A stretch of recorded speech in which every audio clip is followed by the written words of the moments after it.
And today, as I earlier mentioned, is the International Day to end impunity for crimes against journalists.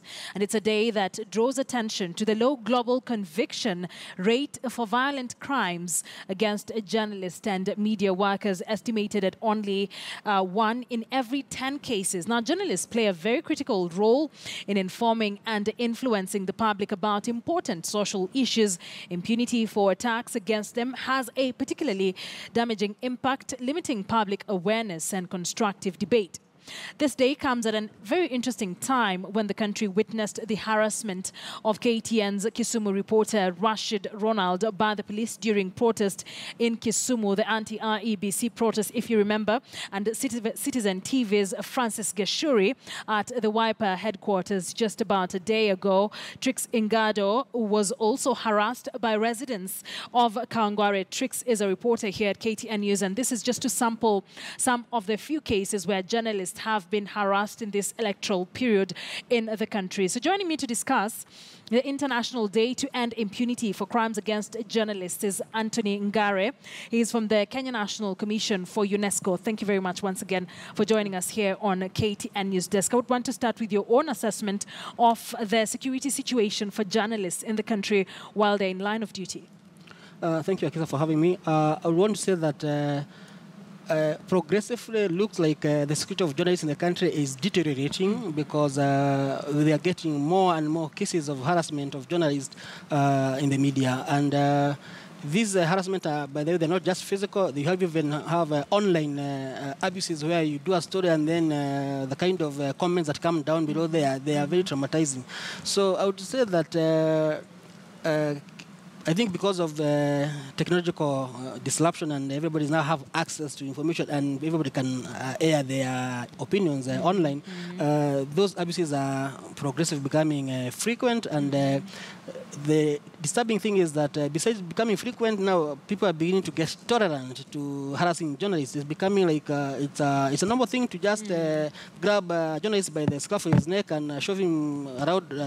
It is very sad, and therefore we really need to guard jealously the press freedom and the freedom of expression, because as they say, freedom of expression and press freedom, indeed, that is the oxygen of democracy. If we now curtail journalists to do their work, we are going to deny 190 down there in Mashinani right to information. And our constitution is very strong on public governance and public participation, and therefore how can our viewers there in the villages participate in these projects if they are not able to get information and get access to good information? Well, at that. The past few years, we've seen so many of the cases, and this that I mentioned just happened in the last month alone, of course, from the anti-IEBC protest generating to the election, the repeat poll. But over the years, we've seen situations where journalists have been killed and hurt or injured,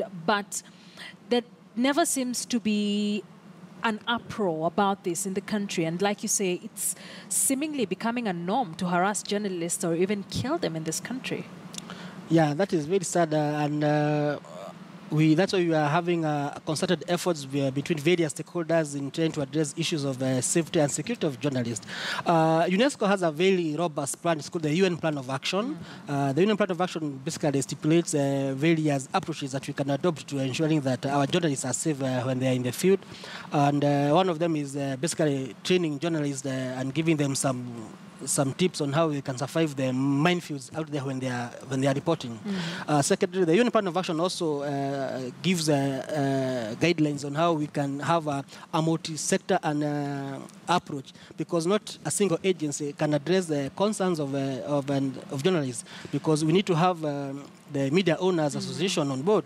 We need to have people like the National Police Service on the board, because they're the people who are going to investigate any crimes against journalists. We need to have people like the Welfare Organization for Journalists, because they also need to give us information on what's happening there in the field.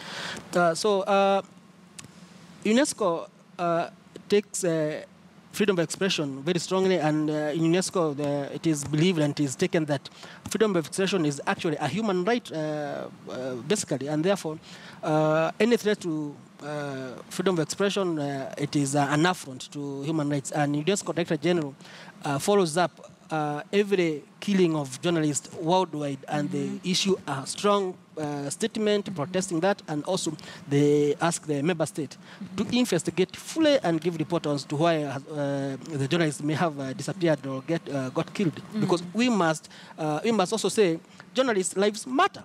We must say that, and therefore we must protect this profession, because if we don't protect this profession, we are going to have to deny so many people access to information, and that is one of the issues that are enshrined in our Bill of Rights. You mentioned that you're looking to have concerted efforts with other departments like the Office of the DPP, the Office of the National Police, the Office of the Attorney General, or the Attorney General Chambers. How has that reception been so far to just getting them into this action plan by UNESCO? The reception is very good because all of us are working for the common good, and everybody has their various aspects to play.